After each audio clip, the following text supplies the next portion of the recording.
नमस्कार दोस्तों, स्वागत है आपका आपके अपने YouTube चैनल एग्जाम बाइट पर। हम कर रहे हैं रेलवे भर्ती 2024 के लिए मैथ्स की कंप्लीट तैयारी, जो कि 2024 में रेलवे के सभी एग्जाम के लिए महत्वपूर्ण होने वाली है। इस प्रैक्टिस सेट के जरिए से हम ये देख रहे हैं कि कैसे लेटेस्ट टिप्स और ट्रिक की मदद से हम एग्जाम के अंदर कम से कम टाइम के अंदर ज्यादा से ज्यादा क्वेश्चन को अटेम्प्ट कर सके, ताकि आपके पूरे मार्क पक्के हो सके। ये वीडियो जो है हिंदी इंग्लिश दोनों माध्यम के बच्चों के लिए महत्वपूर्ण होने वाली है। तो चलिए शुरू करते हैं अपनी रोजगार एक्सप्रेस का सफर। देखते हैं प्रैक्टिस सेट का पहला क्वेश्चन क्या कहता है। और हाँ, अगर इससे पहले की वीडियोस को अगर आपने नहीं देखा है तो ऊपर आई बटन पे प्लेलिस्ट का लिंक मिल जाएगा, आप वहां पे जाके देख सकते हैं, या फिर वीडियो को डिस्क्रिप्शन में भी आपको प्लेलिस्ट का लिंक मिल जाएगा, वहां जाके भी सारी वीडियो को देख सकते हैं। अगर आप इस वीडियो से हमसे नए जुड़े हैं तो चैनल को सब्सक्राइब जरूर कर लीजिएगा और बेल आइकन को प्रेस कर लीजिए, ताकि फर्दर वीडियोस के नोटिफिकेशन आपसे मिस ना हो सके। तो वीडियो को बीच में स्किप मत कीजिएगा या छोड़ के मत जाइएगा, अंत तक जरूर देखिएगा, और वीडियो अच्छी लगी हो तो लाइक जरूर कीजिएगा।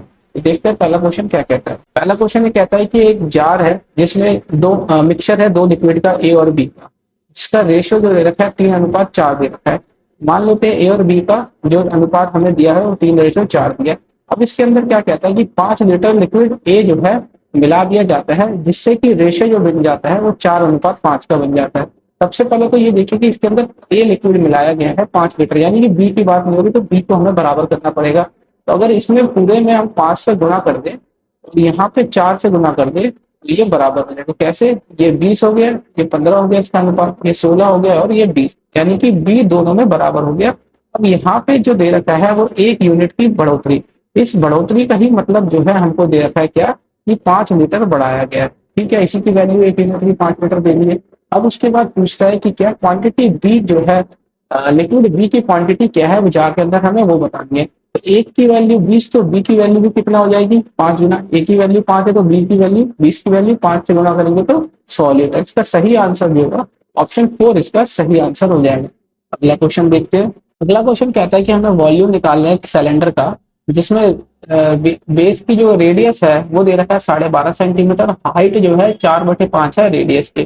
तो वॉल्यूम क्या होता है हमारा सिलेंडर का, वॉल्यूम होता है पाई आर स्क्वायर एच, है ना। पाई के टर्म में निकालना है तो पाई की वैल्यू पुट नहीं करेंगे, आर स्क्वायर कितना हो जाएगा हमारा 12.5 का स्क्वायर, और हाइट जो दे रखा है वो कितना दे रखा है 4/5 इसके रेडियस के। तो ये 5 से जो है 2.5 बाजू में चला जाएगा, और जब हम इसको इंटू करेंगे तो ये कितना हो जाएगा हमारा 1, और जब हम 4 को 2.5 से इंटू करेंगे तो 1 हो जाएगा हमारा, और 12.5 को अगर हम इंटू करेंगे तो ये कितना हो जाता है हमारा 1562.55 सेंटीमीटर क्यूब। तो इसका सही आंसर ऑप्शन 3 इसका सही आंसर हो जाएगा।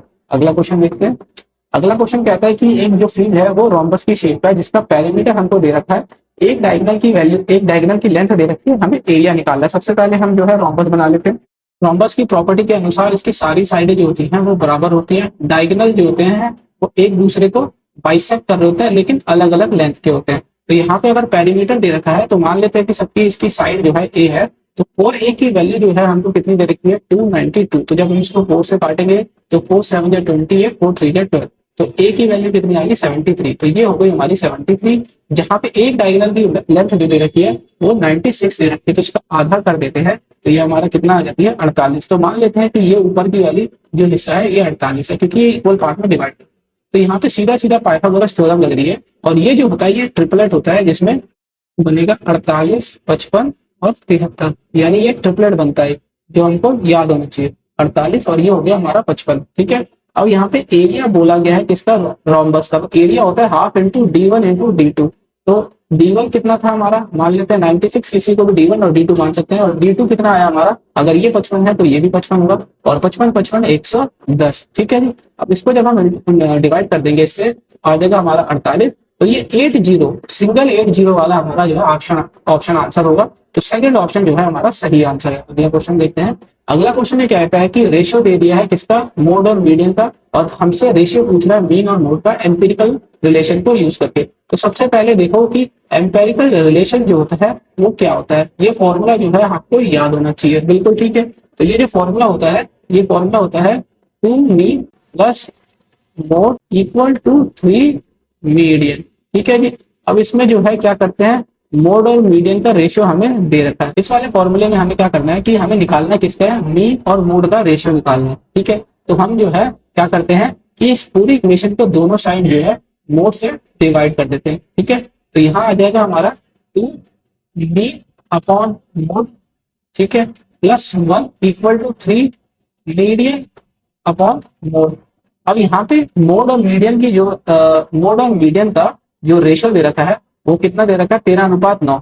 तो यहाँ पे कितना हो जाएगा, ये उल्टा होके 9:13, और यहाँ से एक जो है वो इधर आके माइनस हो जाएगा, और ये कितना हो जाएगा हमारे को 2 मीन अपॉन मोड, ठीक है जी। अब यहाँ से अगर हम देखें तो 13×9 27 होता है, और 27 में से अगर 13 चला जाएगा इधर जाके तो 14/13 हो गया। अब यहाँ पे जो 2 था ये मीन और अपॉन मोड का, इस 2 से ये 14 7 बारी में कट गया।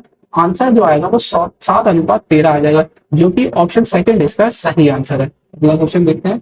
अगला क्वेश्चन ये कहता है कि 2 कॉर्ड है ए बी और सी डी किसी सर्कल की जो बाहर किसी पॉइंट एफ पे इंटरसेक्ट करती है, तो इसकी फिगर बनाते हैं। इसमें ए बी और सी डी जो है एक 2 कॉर्ड दे दी है जो अंदर ही सर्कल के एफ पॉइंट पे मिलती है, जहाँ पे ए एफ की लेंथ 4 और बी एफ की लेंथ 6 दे दी, और सी एफ की लेंथ 3 दे दी है, तो हमसे सी डी की लेंथ पूछ रही है। ये रिजल्ट होता है जो हमको याद रखना है, बहुत ही इंपॉर्टेंट, क्या कि ए एफ गुना B F is equal to कितना हो जाता है हमारा सी एफ गुना डी एफ के। तो यहाँ ए एफ की वैल्यू 4 और बी एफ की वैल्यू 6, सी एफ की वैल्यू 3 और डी एफ की वैल्यू हम निकाल लेते हैं। 3 से ये 2 बारी में, तो डी एफ की वैल्यू जो हो जाएगी वो 8 आ जाएगी। अगर ये 8 आ गई तो ये पूरी लेंथ जो है कितनी हो जाएगी, ये पूरी लेंथ जो है डी सी जो है वो कितनी होगी, 8 + 3, जो कि 11। ऑप्शन सेकंड हमारा सही है, ऑप्शन सेकंड 11 जो है हमारा इसका सही आंसर हो जाएगा। अगला क्वेश्चन देखो। क्वेश्चन कहता है कि नंबर ऑफ मेल एम्प्लॉय जो है किसी ऑफिस में वो 3/8 है फीमेल एम्प्लॉय। यहाँ पे 1/3 जो मेल एम्प्लॉय हैं वो नॉन ग्रेजुएट है, और 4/9 फीमेल एम्प्लॉय जो है वो नॉन ग्रेजुएट। और जो ऑफिस के अंदर नॉन ग्रेजुएट की संख्या दे रखी है वो 164 दे रखी है, तो हमें बताना है कि कुल ऑफिस के अंदर कितने जो है एम्प्लॉय हैं, कर्मचारी हैं। टोटल फीमेल मान लेते हैं सबसे पहले, टोटल एम्प्लॉय नहीं, टोटल फीमेल मानते हैं इसके अंदर हम। ये फीमेल क्या हो जाएगी, वो 9 और 8 का एलसीएम यानी कि 72। अब मेल क्या हो जाएगी, मेल इसका 3/8, इसका 3/8 करेंगे तो हमारा कितना हो गया 27। तो अब यहाँ से अगर हम टोटल एम्प्लॉय देखें तो वो आ गया हमारा 99 टोटल एम्प्लॉय, ठीक है। अब उसके बाद कह रहा है कि 1/3 मेल जो है ग्रेजुएट है, तो इसका 1/3 बात करेंगे तो 9 जो है वो नॉन ग्रेजुएट है, ग्रेजुएट नहीं नॉन ग्रेजुएट। और फीमेल में बात करें तो इसका 4/3 है ना, इसका 4/9 हिस्सा जो है नॉन ग्रेजुएट, इसका 4/9 हिस्सा निकालेंगे तो हमारा कितना हो जाएगा, ये 32। तो ये 32 जो है क्या है, फीमेल नॉन ग्रेजुएट। तो ये टोटल जो है नॉन ग्रेजुएट ऑफिस के अंदर इनकी संख्या कितनी हो गई, ये हो गई 41, जिसकी वैल्यू दे रखी है कितनी हमको 164। तो ये सीधा सीधा दिख रहा है 4 गुना। तो हमें टोटल एम्प्लॉय पूछ रहा है तो ये भी 4 गुना हो जाएगा। तो 99 को जब 4 से इंटू करते हैं तो आ जाता है 396, यही इसका सही आंसर है, ऑप्शन सेकंड। अगला क्वेश्चन देखते हैं। क्वेश्चन कहता है कि 5 साल पहले ए बी सी की तीनों की एवरेज जो थी वो 17 साल थी। 5 साल पहले, 7 साल पहले ए और बी की एवरेज जो थी 17.5 साल थी। तो आज से 2 साल के बाद सी की कितनी एज होगी वो हमें बतानी है। तो देखिए हम सबकी प्रेजेंट एज ही निकालेंगे, अगर ये कितने साल भी पहले से रखी हो हमें उससे कोई मतलब नहीं है, हम जो है सीधा प्रेजेंट एज निकालते हैं। तो ये 3 है, 3 का एवरेज अगर 17 है तो सम कितना हो जाएगा, 17 को जब हम 3 से इंटू कर देंगे तो ये हमारा हो जाएगा 51 साल। प्लस तीनों की जो है क्या है 5 साल पहले की एज बता रखी है, तो प्रेजेंट में सब में 5-5 साल ऐड कर देंगे तो ये हो गया हमारा 15। तो ये कितना आ जाएगा हमारा, ये आ जाएगा 66 ईयर इन तीनों की प्रेजेंट एज, ठीक है। अब यहाँ पे ए और बी की अगर बात करें तो ए और बी की एवरेज कितना था 17.5 है ना, और 17.5 का अगर हम 2 से इंटू कर देंगे तो कितना हो जाएगा हमारा 35 है ना, 17 दूनी 34 और 1 35, ठीक है। प्लस अब उसके बाद करते हैं क्या कि ये 5 साल पहले 7 साल पहले की बात थी, तो दोनों में 7-7 साल ऐड कर देंगे तो यानी कि 14 साल प्रेजेंट एज निकालने के लिए। तो ये हमारा कितना आ जाएगा, ये आ जाएगा हमारा 49 ईयर्स है ना। तो अब जब इसमें से हम माइनस कर देंगे तो ए से ए कट, बी से बी कट, तो सी की प्रेजेंट एज अगर हम निकालें तो वो कितनी आ जाएगी, वो आ जाएगी हमारी 17 साल। तो सी की प्रेजेंट एज आ गई 17 साल, और 2 साल के बाद सी की एज आ जाएगी 19 साल। तो ऑप्शन फर्स्ट इसका सही आंसर है। आशा करता हूँ समझ आया होगा। अगर अभी तक की सॉल्यूशन अच्छे लगे हो तो वीडियो को लाइक करना ना भूलिएगा और चैनल को सब्सक्राइब भी कर लीजिएगा। अगला क्वेश्चन देखते हैं। अगला क्वेश्चन ये कहता है कि एक नंबर दे दिया 9 डिजिट का, इसको 72 से अगर हम डिवाइड करें तो हमें इसकी वैल्यू निकालनी है 3x - 2y की। यहाँ पे 72 से डिविजिबल का क्या मतलब है, यहाँ पे मतलब यह है कि यहाँ 9 और 8 दो डिविजिबिलिटी रूल लगेंगे। तो जैसे कि हम देखते हैं कि 8 3x 9 3 6 7 8 1, ठीक है। अब यहाँ पे 9 का डिविजिबिलिटी रूल क्या कहता है कि इनका डिजिटल सम 9 से 9 का मल्टीपल होना चाहिए। तो सबसे पहले हम यहाँ पे 9 बना के काट देते हैं डिजिट्स के सम को। तो देखिए ये 9 से ये 9 कट गया, 6 और 3 ये 9 होता है, 9 कट गया, ठीक है। 8 और 1 9, तो यानी कि बच गया 2, ठीक है, ये भी कट गया। 7 और 2 9, ये भी कट गया, तो बचा कितना 8। तो ये 8 + x + y ये जो है डिविजिबल होना चाहिए बाय 9 से, है ना। ठीक है, अब 8 के लिए हम क्या करते हैं, 8 के लिए हम लास्ट के 3 डिजिट लेते हैं, क्या है 781। इस 3 डिजिट को 8 से डिवाइड करेंगे तो 8 से 9 टाइम में ये 72 चला जाएगा, 72 में से 6 बच गया तो यहाँ पे 4 आ जाएगा, तो 8 8 का 64, यानी कि y की वैल्यू तो हमारे पास 4 आ गई। तो देखिए 8 4 12, अब 9 से देखेंगे तो 9 एक बारी में 9 होता है, 2 बारी में 18, यानी 9 दूनी 18, तो कितना बच क्या पा रहा है 6 का, तो हमें x की जगह यहाँ 6 ही रखना पड़ेगा। तो देखिए कैसे 6 4 10 8 18, तो ये 9 से डिविजिबल है इसका सम। तो यहाँ पे अगर हम वैल्यू रख दें x की जगह जो है 6 और y की जगह 4, तो 6 पे 18, 18 में से 8 गया 10, तो ऑप्शन फर्स्ट इसका सही आंसर होगा। एग्जाम के अंदर इतना टाइम नहीं लगाना, आपको जल्द से जल्द करना है, इतना एक्सप्लेन करने के लिए टाइम लग गया। अगला क्वेश्चन में कहता है कि ए जो है किसी piece of work in 20 A can do, अच्छा ए किसी काम को 24 दिन में कर देता है, बी जो है 2/5 उस काम का 12 दिन में करता है। ठीक है, तो जैसे कि देखिए ए जो है किसी काम को 24 दिन में करता है और बी जो है बी 2/5 काम को जो है 12 दिन में करता है, तो कंप्लीट काम को वो कितने दिन में कर लेगा, 12 × 5/2, 2 से ये 6 बारी में चला गया, यानी कि 30 दिन के अंदर। ऐसे आपको करना नहीं है, एक्चुअल में क्या है ये कैलकुलेशन ऐसी हो जाएगी, 5 ऊपर 2 से ये 6 बारी में 6 पंजे 30। ठीक है, ये तो आपको समझाने के लिए कर दिया गया। तो अगर हम इसका एलसीएम ले लेंगे तो ये कितना आ जाएगा हमारा 120। ठीक है, ये हम एलसीएम क्यों लेते हैं, ये हम मान लेते हैं टोटल वर्क होता है इनका, तो 24 से 120 जो है 20 बारी में चला जाएगा, है ना, और 30 से जो है ये 4 बारी में चला जाएगा। ये आगे इनकी एफिशिएंसी एक दिन में कितने यूनिट का काम करेंगे। अच्छा, अब ये कह रहे हैं कि दोनों जो है एक साथ 6 दिन का काम करते हैं तो कितना काम जो है बाद में बच जाता है। तो देखो ए प्लस बी जो है दोनों 6 दिन तक काम करते हैं, तो एक दिन में दोनों कितना काम कर रहे हैं 5 + 4, और ये कितने 6 दिन तक, तो 5 4 9 और 6 से इंटू कर देंगे तो कितना हो जाएगा हमारा 54, 5 4 9 और 9 6 54, तो देखिए 54 आ गया। तो अब बचा कितना काम, 120 में से अगर हम 120 में से हम 54 हटा देंगे तो हमारा कितना बच जाएगा, ये हमारा बच जाएगा 66, है ना, 6 6 60 66 काम बचा। अब इसका फ्रैक्शन निकालना है तो हमें 120 से डिवाइड कर सकते हैं। तो अगर हम इसको देखें तो 6 से ये 11 बारी में, 6 से ये 20 बारी में चला गया, तो 11/20 फ्रैक्शन का काम जो है बच जाएगा। तो ऑप्शन ए हमारा इसका सही आंसर हो जाएगा, ऑप्शन फर्स्ट। अगला क्वेश्चन ये कहता है कि बाइसेक्टर जो है ट्राइंगल पी क्यू आर का एंगल 2PR जो कि QS साइड पे S पे मिलता है, यानी कि एक PQR ट्राइंगल है जिसमें QPR का जो एंगल बाइसेक्टर है वो अपोजिट साइड QR को जो है S पे मिलता है, जहां पे PQ की लेंथ 12 सेंटीमीटर, PR की लेंथ 15 सेंटीमीटर और QR की लेंथ 18 सेंटीमीटर दे रखी है। तो हमसे जो है SR की लेंथ पूछता है। तो इसमें कंसेप्ट क्या कहता है, इसमें कंसेप्ट ये कहता है कि PQ/PR जिस रेशियो में होंगे उसी रेशियो में जो है QS/SR होगा। ये जब ये एक एंगल बाइसेक्टर जो है उसकी अपोजिट साइड को टच करता है। तो PQ जो है 12 है, PR कितना है हमारा 15, तो यहाँ पे QS/SR कितना आ जाएगा, 3 से ये 4 बारी में, 3 से ये 5 बारी में, तो यानी कि ये जो डिवाइड होंगे ये भी 4:5 के रेशियो में डिवाइड होंगे। अब यहाँ पे 9 की वैल्यू जो है 18 दे दी है, सीधा सीधा 2 गुना, तो इस 5 की वैल्यू भी दुगना हो जाएगी, यानी कि 10 सेंटीमीटर। तो SR की जो लेंथ आएगी 10 सेंटीमीटर, ऑप्शन थर्ड इसका सही आंसर होगा। अगला क्वेश्चन देखते हैं। अगला क्वेश्चन कहता है कि 400 रुपए की धनराशि चक्रवृद्धि ब्याज पे 484 हो जाती है 2 साल के लिए, तो ब्याज दर बतानी है। तो ऐसे क्वेश्चन को हम कुछ नहीं करते, हम सीधा सीधा क्या करते हैं, इनका स्क्वायर रूट ले लेते हैं। स्क्वायर रूट इसलिए 2 साल के अंतर में इनकी वैल्यू, 2 साल का इनका जो है कंपाउंड इंटरेस्ट दे रखा है, तो जब हम स्क्वायर रूट ले लेंगे तो ये 20 हो जाएगा और ये कितना हो जाएगा, ये हमारा ये हो जाएगा 22, है ना। तो यानी कि कितने का ये आ जाएगा हमारा कितना, 2 से अगर हम करेंगे तो ये 10 बारी में चला गया, 2 से 11 बारी में, तो 10 की चीज 11 हो रही है, यानी एक की बढ़ोतरी जो है 10 पे दे, तो अगर प्रतिशत में निकाल लेंगे तो 100 से इंटू कर लेंगे, 10 से एक जीरो चला गया ये, तो आ जाएगा हमारा 10%, यानी कि फोर्थ ऑप्शन इसका सही आंसर है। रेट ऑफ इंटरेस्ट जो आ गया हमारा 10% आ गया। अगला क्वेश्चन देखते हैं। अगला क्वेश्चन ये कहता है कि एक फ्रस्टम दे रखा, सबसे पहले फिगर ड्रॉ कर लेते हैं।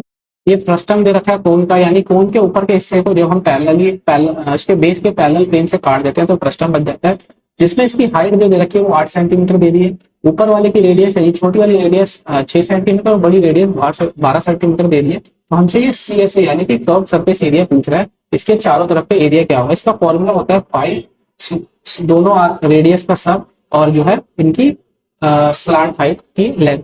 ठीक है, अब यहाँ पे क्या कह रहा है कि सबसे पहले तो हम यहाँ पे ये निकालते हैं कर्व सरफेस एरिया। यहाँ पे L दिख रहा है, ये L तो हमें एग्जाम क्वेश्चन के अंदर दिया नहीं है, तो ये L कैसे निकालेंगे। तो ये जो L निकलता है वो निकलता है R1 - R2 का स्क्वायर प्लस हाइट का स्क्वायर। ठीक है, तो अगर हम यहाँ से निकाले R1 में से R2 माइनस कर देंगे, तो यानी कि अगर हम, सॉरी ये बड़ा वाला है ना, तो इस बड़े वाले को हम R2 ले लेते हैं, इसको हम R1 ले लेते हैं, ठीक है। तो ये R1 12 में से 6 गया, 6 का स्क्वायर 36 होता है, और h जो है हाइट हमारी 8 है, 8 का स्क्वायर 64 होता है, तो ये अंडर रूट में 100 आ जाएगा, जो कि 10 हो जाएगा। अब यहाँ पे हम वैल्यू रख लेते हैं, तो पाई दोनों रेडियस का सम, तो 6 और 12 कितना हो जाता है 18, और एल कितना आ गया हमारा 10। तो जो आंसर आ जाएगा टॉप सरफेस एरिया वो आ जाएगा 180 पाई। ऑप्शन फर्स्ट इसका सही आंसर है 180 पाई। आशा करता हूँ समझ आया होगा। अगला क्वेश्चन देखते हैं। अगला क्वेश्चन ये कहता है कि 4 दोस्त हैं PQRS, ये सर्कुलर ट्रैक जो कि 400 मीटर जो है लंबा है, उस सर्कुलर ट्रैक पे दौड़ते हैं। स्पीड क्या है उनकी 4 मीटर पर सेकंड, 8, 16 और 20 मीटर पर सेकंड से दौड़ते हैं। तो वो दोनों के दोनों, अच्छा सब एक ही डायरेक्शन में दौड़ते हैं, तो कितने टाइम के बाद जो है पहली बार वो मिलेंगे। तो सबसे पहले टाइम ले लो, तो P जो है कितने टाइम में मिलेगा, तो 400 को 4 बारी में डिवाइड कर दो, क्योंकि डिस्टेंस जो होता है वो स्पीड इंटू टाइम। यहीं पे Q का टाइम आ जाएगा, R का टाइम और S का टाइम। तो सबका टाइम निकालेंगे हम, तो ये क्या आ जाएगा, सबका टाइम आ जाएगा। ये अब ये Q जो है 8 की स्पीड से जा रहा है, R जो है 16 की स्पीड से, और S जो है 20 की स्पीड से। तो ये आ जाएगा 100 सेकंड, ठीक है। अब यहाँ पे अगर हम देखें तो ये आ जाएगा हमारा 50 सेकंड, और यहाँ पे अगर हम देखें तो ये आ जाएगा हमारा 28 सेकंड, 16 दूनी 32 और सॉरी 25 सेकंड, ठीक है ना। और यहाँ पे अगर हम देखें तो ये आ जाएगा हमारा 20 सेकंड। अब जो पहली बार मिलेंगे वो एक्चुअल में क्या होता है, इनका एलसीएम होता है। तो अगर हम इनका एलसीएम लेंगे तो ये हमारा कितना आ जाएगा, हमारा इनका एलसीएम 100 हो जाएगा, इनका एलसीएम, ठीक है 100 सेकंड। तो 100 सेकंड के बाद ये जो है पहली बार मिलेंगे। ऑप्शन सेकंड हमारा सही आंसर हो जाएगा। अगला क्वेश्चन देखते हैं। अगला क्वेश्चन ये कहता है कि x जो है 4 डिजिट की सबसे छोटी संख्या है, जो कि इन नंबरों से डिवाइड करती है। तो हर हमारी 9 जो है शेषफल यानी रिमाइंडर उसका बचता है। तो हमें ये बताना है कि जब x को जो है 37 से डिवाइड करते हैं तो रिमाइंडर क्या होगा। तो ऐसे क्वेश्चन में कुछ नहीं करते हैं, एलसीएम ले देते हैं इसका 18, 27, 30, 40 और 45 का। जब हम इसका एलसीएम लेंगे तो इसका एलसीएम जो आता है 1080 आता है। तो 1080, अगर हम इसको, ये 1080 वो एक नंबर है छोटी से छोटी 4 डिजिट की, जो इन सबसे डिविजिबल हो जाती है, यानी कि डिवाइड हो जाएगी, तो रिमाइंडर 0 आएगा। लेकिन हमें रिमाइंडर हर केस में कितना है, 9 बचाना है, तो प्लस कर देंगे 9, तो 1089। ये एकमात्र ऐसा सबसे छोटा से छोटा नंबर है जो इन सबसे डिवाइड करेगा तो 9 रिमाइंडर देगा। तो जब हम 1089 को 37 से डिवाइड करेंगे तो हमारा रिमाइंडर हमको बताना है। तो चलो देख लेते हैं। 37 को अगर हम यहाँ लिख दे और इसको डिवाइड करना शुरू करें तो 37 से ये 2 बारी में चला जाएगा, कितना हमारा, ये चला जाएगा 74। तो उसको जब हम माइनस करेंगे तो ये कितना आ जाएगा हमारा 34, ऊपर से आ जाएगा 9। तो अगर हम इसको 9 से मल्टीप्लाई कर देंगे तो ये 63 हो जाएगा, 27 और 3 33। तो यानी कि ये आ जाएगा हमारा कितना, 16 रिमाइंडर, अगर हम 37 से इस x को डिवाइड करें यानी 1089 को। तो ऑप्शन फर्स्ट हमारा इसका सही आंसर है। अगला क्वेश्चन देखते हैं। क्वेश्चन कह रहा है कि एरिया जो है रेक्टेंगल का 24-30 सेंटीमीटर स्क्वायर दे रखा है, यानी कि 2430 सेंटीमीटर स्क्वायर। इसमें जो उसकी चौड़ाई बोल रखी है वो लंबाई से 9 सेंटीमीटर कम बता रखी है। हमें बताना है कि पेरीमीटर क्या होगा रेक्टेंगल। कहते हैं एक रेक्टेंगल हो गया, रेक्टेंगल की ये लेंथ को अगर हम x मान लें तो ये चौड़ाई हो जाएगी इससे 9 सेंटीमीटर कम ये हो जाएगी। तो हमें जो क्वेश्चन में दिया है वो x इंटू x माइनस 9 का प्रोडक्ट दे रखा है 2430, और हमसे पूछ क्या रहा है, वो पूछ रहा है 2 टाइम्स लेंथ प्लस ब्रेथ, है ना, ये हमसे पूछ रहा है। तो देखो या तो आप इसको क्वाड्रेटिक इक्वेशन को सॉल्व कर लो, है, या फिर जो है इसका फैक्टर निकाल के इन दोनों में तोड़ लो कि जिसका डिफरेंस 9 है, या फिर हम इसको बाय ऑप्शन देख लेते हैं। तो सबसे पहले हम जो है इसको बाय ऑप्शन ही देखते हैं, और बाय ऑप्शन जब भी हम देखते हैं ऐसे क्वेश्चन में तो हम सबसे पहले सीधा लास्ट ऑप्शन ही अटेम्प्ट करते हैं, है ना। अब लास्ट अटेम्प्ट करेंगे, लेकिन अब क्या है कि आंसर तो यही है इसका, लेकिन अब कहीं को लगेगा कि सीधा आंसर निकाल के पहले ही लास्ट ऑप्शन को अटेम्प्ट कर लेते, नहीं, इसका आंसर कैसे, अगर हम फर्स्ट से ही करेंगे तो बहुत कम टाइम में हो जाएगा। कैसे, देखो जैसे अगर हम देखें कि लेंथ प्लस ब्रेथ का सम निकालना हो तो सारे ऑप्शन को 2 से डिवाइड कर देंगे। तो अगर हम इसको 2 से डिवाइड कर देंगे तो आ जाएगा कितना हमारा 90। अब लेंथ और ब्रेथ का जो है डिफरेंस 9 है ना, 9 कम है चौड़ाई। तो सबसे पहले तो 9 इसमें से निकाल लें, अगर हम इसमें से 9 निकाल लेंगे तो बचेगा 81। अब 81 को हम 2 भाग में नहीं डिवाइड कर सकते लेंथ और ब्रेथ की, तो यानी ये ऑप्शन है ही। अगर हम इसको 2 से इधर डिवाइड कर लेंगे तो ये हमारे कितना हो जाएगा 2 9 18, 2 6 12, है ना। अब इसमें से अगर हम 9 निकाल लेंगे तो 6 गया और 3, यानी कि 87 हमारा बच जाएगा। 87 भी जो है 2 से डिविजिबल नहीं है, क्योंकि हमको लेंथ और ब्रेथ में आधा आधा बांट के 9 ऐड कर देंगे लेंथ में, जिससे क्या होगा कि ब्रेथ लेंथ से 9 कम हो जाएगी। तो 87 भी आधा आधा नहीं होगा, पॉइंट में आ जाएगा।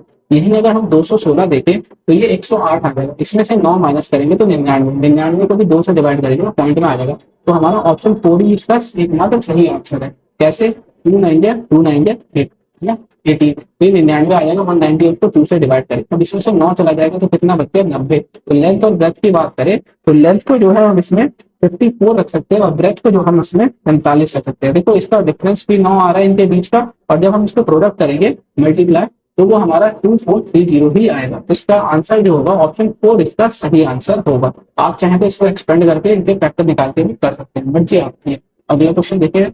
अगला क्वेश्चन कहता है कि किरण ने जो है 40,000 रुपए किशोर को दिए कंपाउंड इंटरेस्ट पे 2 साल के, ठीक है, जो कि सालाना लग रहा है। रेट ऑफ इंटरेस्ट 20% है, तो कंपाउंड इंटरेस्ट किरण के द्वारा कितना रिसीव किया जाएगा 2 साल के बाद। तो सिंपली जो है इसमें हम फ्री मेथड भी लगा सकते हैं। 40,000 ये हो गया और 20% का मतलब होता है 1/5, है ना। तो 1/5 करेंगे तो ये 8,000 हो जाएगा। इधर भी कितना हो जाएगा 8,000, है ना। अब यहाँ पे भी 1/5 हो जाएगा, तो ये 5 से एक बारी में चला गया और ये 1600, है ना। तो 8 डेली 16,000 और ये 16,000 में हम 1600 ऐड कर दें तो ये हमारा हो जाएगा 17,600। तो इसका ऑप्शन जो है 4 इसका सही आंसर हो जाएगा। 17,600 इंटरेस्ट, या तो हम इसको नेट इंटरेस्ट भी निकाल सकते थे। क्या नेट इंटरेस्ट ये निकालते कि 40,000 का हम जो है 44% निकाल लेते हैं, तो ये 2 जीरो से 2 जीरो कट गया और ये आ जाएगा हमारा 17,600 सीधा। ये हमने a plus B plus A into D upon 100 के फॉर्मूले से नेट इसका कंपाउंड इंटरेस्ट 44% निकाल दिया। अगला क्वेश्चन देखते हैं। अगला क्वेश्चन कहता है कि मंथली इनकम जो है किसी फैमिली की वो 45,000 है। इसमें से 20% तो खाने पे खर्चा कर देते हैं, 20% जो है हाउस रेंट पे, 5% जो है खरीदारी पे और 10% जो है पर्सनल एक्सपेंस यानी कि खुद के खर्चों पे खर्च कर देते हैं। बचा हुआ जो है वो सेव कर देते हैं। यदि वो डिसाइड करते हैं कि अगर वो 12% जो है monthly saving, if they decide to donate 12% of the monthly saving, यानी कि उनकी हर महीने की बचत का 12% जो है गरीबों में दान कर दे, तो वो कितना अमाउंट जो है अपना गरीबों में दान करेंगे। तो यानी कि अगर हम देखें क्या 45,000 ये हो गया। अब देखो ये 20 20 40 40 5 45 और 10 55, है ना। 55% अगर निकाल दें तो बचा कितना हमारे पास 45%। तो इस 45% का वो 12% जो है गरीबों में दान कर रहे हैं। तो ये 2 जीरो और 1 जीरो से ये 3 जीरो यहाँ से चला गया। तो अगर हम इसका स्क्वायर देखें 55 का स्क्वायर कितना हो जाएगा, ये हमारा हो जाएगा 20,000 2025, है ना। और इसको अगर हम 12 से इंटू कर देते हैं, 12 पंजे 60, 12 दूनी 24 और 6 30, 12 दूनी 24, है ना। तो ये 24,000, ये हमारा जो है 24,000, ये 2003, सॉरी ये हमारी क्या गलती हो गई ना।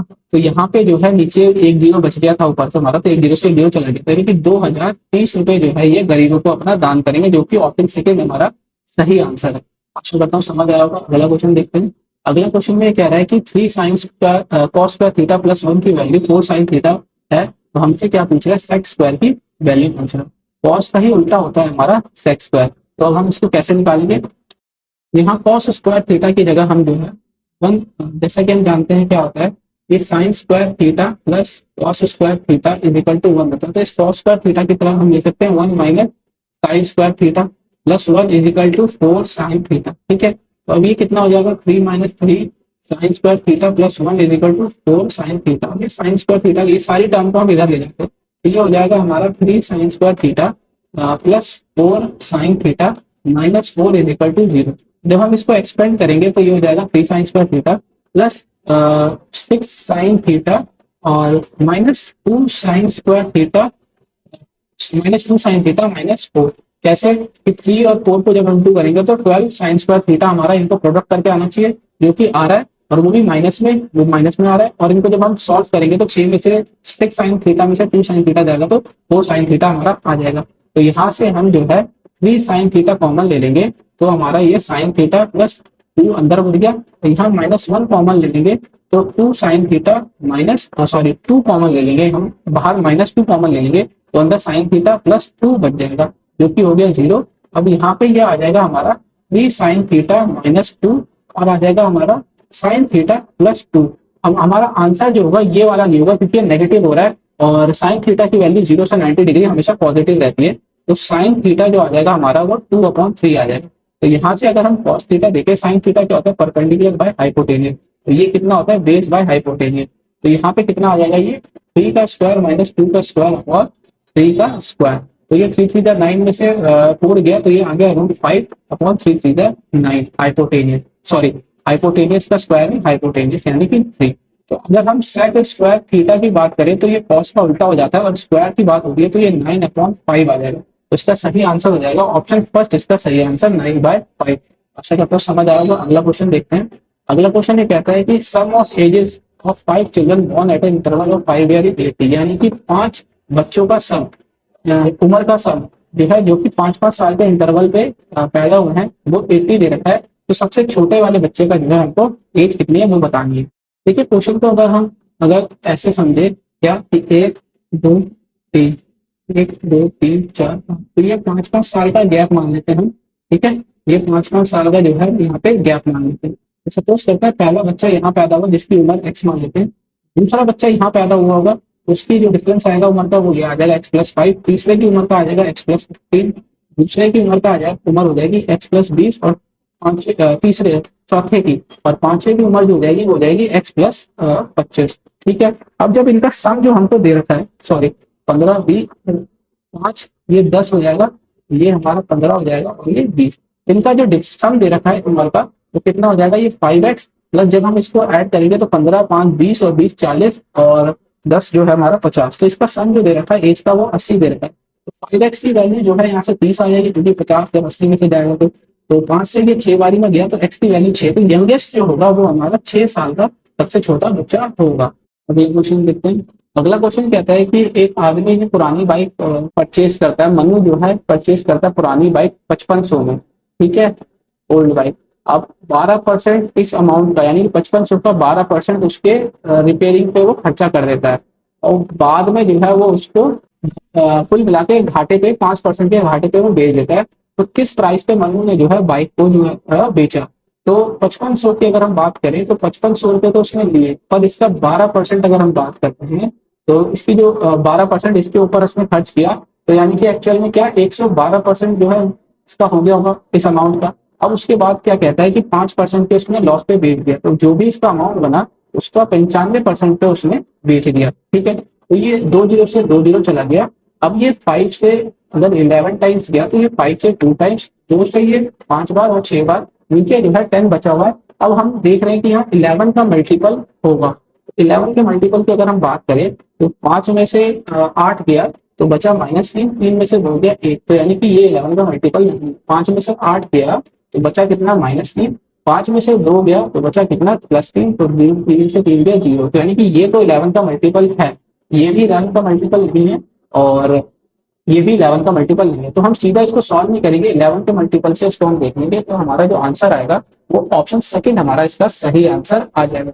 अगला क्वेश्चन देखते हैं। अगला क्वेश्चन कहता है कि 2 नंबर का जो एचसीएफ है, एचसीएफ ऑफ 2 नंबर इज 8, और 2 नंबर का जो प्रोडक्ट है वो 64 है। तो ऐसे कितने नंबर जो है, पेयर ऑफ नंबर जो है पॉसिबल है। जैसा कि हम जानते हैं क्या होता है कि प्रोडक्ट ऑफ 2 नंबर है ना, 2 number is equal to LCM उनके और एचसीएफ का प्रोडक्ट होता है। तो देखते हैं अब इसमें दो कितने ऐसे नंबर पॉसिबल है। मान लेते हैं कि नंबर्स क्या हो गए, 2 नंबर मान लेते हैं। एक नंबर 8 हो गया, 8 नंबर जो है 8B हो। अब इनका प्रोडक्ट जो दे रखा है वो 6400 ये दे रखा है। तो अगर ये 8 64 कट गया 100, तो अब हमको ऐसे नंबर का पेयर ढूंढना है, और ये याद रखना है कि ये दोनों नंबर जो है आपस में को प्राइम होने चाहिए। ये सबसे इंपॉर्टेंट है, यहाँ कंसेप्ट जो है आदमी बच्चे भूल जाते हैं। तो ये दोनों नंबर आपस में को प्राइम होने चाहिए जिनका प्रोडक्ट 100 है। ऐसे कितने नंबर है, तो चलो शुरू करते हैं। सबसे पहले तो क्या आ जाएगा 100 और 1 और 100, तो ये आपस में को प्राइम है। ठीक है जी, तो ये हमारा पॉसिबल। अब दूसरी बात करते हैं 2 और 50, ये भी 100 बनाते हैं लेकिन ये को प्राइम नहीं है। ठीक है, अगर हम बात करें तो कितना 4 और 25, ये भी को प्राइम नहीं है। दूसरी बात करें हम 5 और 20, ये भी को प्राइम नहीं है। अगर हम दोबारा बात करते हैं कितना 10 और 10 की, तो ये भी हमारा जो है को प्राइम नहीं है। अभी यहाँ पे एक चीज होगी कि ये हमारा को प्राइम है 4 और 25। ठीक है, 10 और 10 ये भी को प्राइम नहीं है। तो ऐसे कितने नंबर पॉसिबल है, ये सिर्फ और सिर्फ 2 नंबर ऐसे पॉसिबल है। तो इसका सही आंसर ऑप्शन थर्ड इसका सही आंसर हो जाएगा। अगला क्वेश्चन देखते हैं। अगला क्वेश्चन ये कहता है कि एक 3200 मीटर लंबी जो है कॉपर सिलेंड्रिकल कॉपर वायर जिसका रेडियस 0.3 mm है, उसको पिघलाकर जो है एक स्पेयर में बदल दी जाती है जिसमें कोई भी मेटल की मटेरियल की वेस्टेज नहीं होती। तो सरफेस एरिया बताना है स्पेयर का। तो इसमें कुछ नहीं करना होता, वॉल्यूम जो है दोनों का बराबर कर देना होता है। सिलेंडर का जो वॉल्यूम होता है वो कितना हो जाता है, वो होता है πr² है। तो यहाँ पे स्पेयर का जो वॉल्यूम होगा वो बराबर कर देंगे स्पेयर का वॉल्यूम। तो स्पेयर का वॉल्यूम कितना होता है 4/3 πr³ है ना। तो यहाँ पे पाई से पाई कट गया। अब रेडियस जो दे रखी है वो कितनी दे रखी है इसकी 0.3 mm। कितनी दे रखी है 0.3 mm। इसको अगर हम सेंटीमीटर में कन्वर्ट कर लें तो 10 से और डिवाइड कर देंगे तो ये कितना हो जाएगा हमारा, ये 0.3, तो 3/100, 3/100। और ये हाइट दे रखी है कितनी इसकी मीटर में, 3200 मीटर। ठीक है जी। सरफेस एरिया इसका निकालना है तो हमें इसका जो है वॉल्यूम बराबर कर दिया तो इसका रेडियस यहाँ से आ जाएगा। तो ये 3200 इंटू फिर 100 से इंटू कर देंगे तो ये सेंटीमीटर में हो गया 4/3 r³। ये देखो 2 जीरो से ये 2 जीरो, ये 2 जीरो से ये 2 जीरो, 4 से ये 8 वाली में चला गया और ये 3 इधर आ जाएगा, है ना। तो r³ कितना हो जाएगा, ये 3 का क्यूब और ये 2 का क्यूब। तो r की वैल्यू अगर हम देखें तो आ जाएगा हमारा 3 दूना 6 सेंटीमीटर। तो अब अगर हम सरफेस एरिया की बात करते हैं तो सरफेस एरिया जो होता है स्फीयर का वो होता है 4πr²। तो 4 और r की वैल्यू कितनी दे रखी है 6 का स्क्वायर और पाई। तो ये 6 का स्क्वायर कितना होता है 36, तो 4 से इंटू कर दें तो ये कितना आ जाएगा हमारा पाई। तो 36 को 4 से इंटू करेंगे तो 144 पाई। इसका सही आंसर ऑप्शन थर्ड हो जाएगा, 144 पाई इसका सरफेस एरिया। ठीक है, अगला क्वेश्चन देखते हैं। अगला क्वेश्चन ये कहता है कि एक आदमी है जिसने एक धनराशि को अपने 4 बच्चों में, पिता ने धनराशि को 4 बच्चों में बांटा है ABCD किस अनुपात में, 3:6:8:5। अच्छा, डिस्ट्रीब्यूशन के बाद ये पाया जाता है कि सी को जो रिसीव होता है बी से 1000 रुपये ज्यादा रिसीव हो जाता है, तो टोटल अमाउंट कितना जो डिस्ट्रीब्यूट किया वो हमको बताना। ठीक है, तो ये हो गया A B C और D। तो सी को जो है बी से, यानी कि ये 2 यूनिट की वैल्यू जो है कितनी दे रखी है 1000, तो सीधा सीधा ये 500 गुना, तो इसका टोटल का सम बता देते हैं। ये कितना हो जाता है 8 6 14, 14 और 3 17, 17 और 5 की अगर हम बात करें तो ये हो जाएगा 23। इसको भी हम 500 गुना कर देंगे तो ये कितना आ जाएगा हमारा 5 से 15, 10 और 1 11, तो 11, ये 11,500 रुपये हमारा हो जाएगा। इनका सम अगर देखें तो कितना हो जाएगा हमारा, ये 22 और 22 की क्या होंगे, ये 500 गुना हो जाएगा। तो अगर हम इसकी बात करें तो ये कितना आ जाएगा हमारा 11,000। ऑप्शन थर्ड हमारा इसका सही आंसर है। टोटल सम कितना हो गया 11,000। अगला क्वेश्चन देखते हैं। अगला क्वेश्चन कहता है कि ए के द्वारा टेस्ट के अंदर कोई मार्क्स जो है बी से 20% ज्यादा मार्क्स लिए जाते हैं। सी जो है 85% मार्क्स लेता है। टोटल मार्क्स जो ए और बी के द्वारा पाए जाते हैं उसका 85% मार्क्स सी देता है। ठीक है, तो ये बताना है कि ए का मार्क्स जो है सी से कितने परसेंट कम है ना। The marks obtained by A less than the marks obtained by C. तो ए के मार्क्स जो है सी से कितने परसेंट कम है, तो ए बी सी मान लेते हैं। अब इसके अंदर क्या कहता है कि ए जो है 20% ज्यादा मार्क्स ला रहा है बी से, है ना। तो 20% की वैल्यू क्या होती है 1/5। अगर बी 5 ला रहा है तो ए जो है 6 ला रहा होगा। यहाँ पे अगर आप देखें तो सी जो है ए और बी के टोटल मार्क्स का 85% लाता है, तो ये सी ए भी अगर 100 लाते हैं तो बी उसका सी उसका 85% लाता है। तो ये 5 से 17 वाली में चला गया, ये 5 से 20 वाली में चला गया, है ना। तो सबसे पहले तो ये रेशियो बराबर कर लेते हैं ए प्लस बी का। यहाँ देख रहे हैं ए प्लस बी जो है 11 आ रहा है और यहाँ पे 20 आ रहा है, तो ये ऊपर नीचे इधर 11 से इंटू कर देते हैं और यहाँ पे जो है हम इसको ऊपर नीचे जो है इनका सम जो है इसको जो है हम 20 से इंटू कर देंगे दोनों को। ठीक है, तो अगर हम इधर देखें तो ये 17 से अगर इसको पहले तो 20 से इंटू करेंगे तो ये 100 हो जाएगा और ये 120 हो गया, है ना। और 17 से अगर हम 11 को इंटू कर देंगे तो ये 77 और एक ये 11 18, तो ये 187, यानी सी जो आ गया वो 187 आ गया। इनका रेशियो जो हो गया वो ये हो गया। अब ये पूछता है कि ए जो है सी से कितने परसेंट मार्क्स कम ला रहा है। ए जो है सी 67 नंबर कम ला रहा है ए इससे सी से, तो इसका हम परसेंटेज अब हम निकाल लेंगे। अगर हम इसके अप्रॉक्स कैलकुलेशन देखें तो अगर ये 60/180 करके देखेंगे तो ये 100/3 यानी कि 33.33% से तो ऊपर ही आएगा। तो यहाँ पे अगर 33.33 ऊपर परसेंट से देखें तो 34 नहीं हो सकता, क्योंकि ये 67 यानी कि इतना स्लाइटली ऊपर नहीं आएगा कि 34 आए, इससे थोड़ा ज्यादा, जो कि हमें ऑप्शन सेकंड इसको दिख रहा है 35.8 ही इसका आंसर होगा।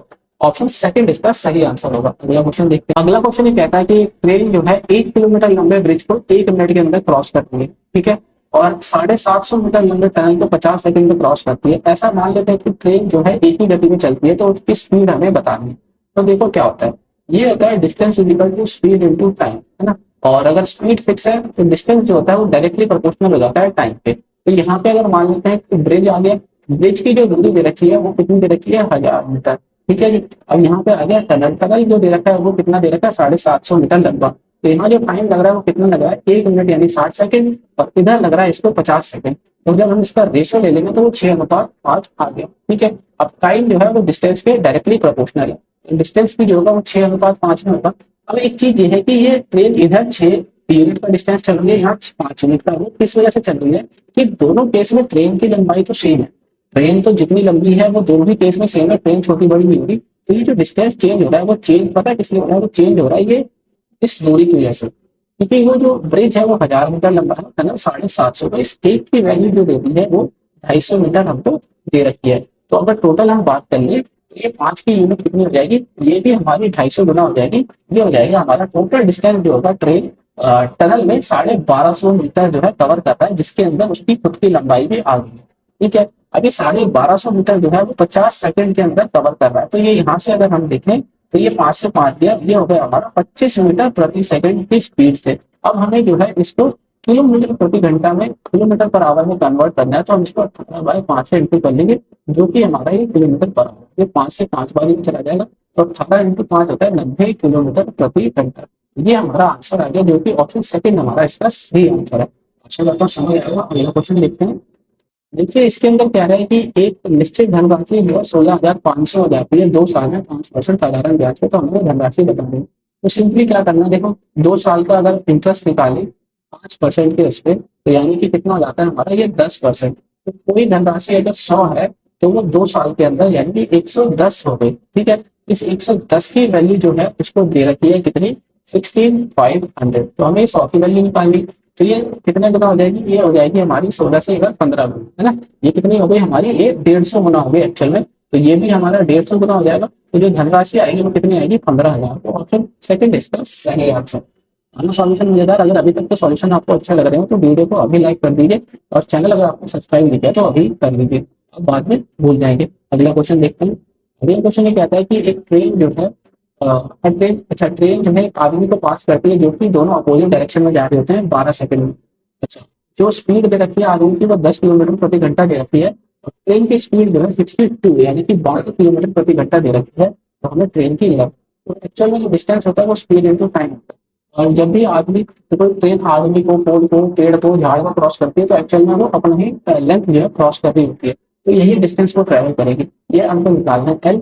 अब स्पीड देखते हैं, दोनों अपोजिट डायरेक्शन में जा रहे होते हैं तो ऐड हो जाती है। हमेशा क्या होता है, स्पीड अपोजिट डायरेक्शन में ऐड हो जाती है। तो 62 + 10 तो ये कितना हो जाएगा हमारा 72। ये किलोमीटर पर आवर में है तो इसको जो है हम मीटर पर सेकंड में करने के लिए 5/18 से मल्टीप्लाई कर लेते हैं। ये टाइम हमारे को दे रखा है कितना, 12 सेकंड। तो 18 से जो है ये हमारा कितनी बारी में चला जाएगा, 4 बारी में, और ये 5 होगा 20 और ये 24 हो जाएगा, और ये 240 सेकंड इसका 240 मीटर जो है ट्रेन की लेंथ आ जाएगी, जो कि ऑप्शन सेकंड इसका सही आंसर है। ये था वीडियो का सॉल्यूशन। अच्छा लगे तो वीडियो को लाइक और चैनल को सब्सक्राइब करना मत भूलिएगा। तो मिलते हैं अगले वीडियो में, तब तक एग्जाम बाय चैनल को देखने के लिए बहुत बहुत धन्यवाद।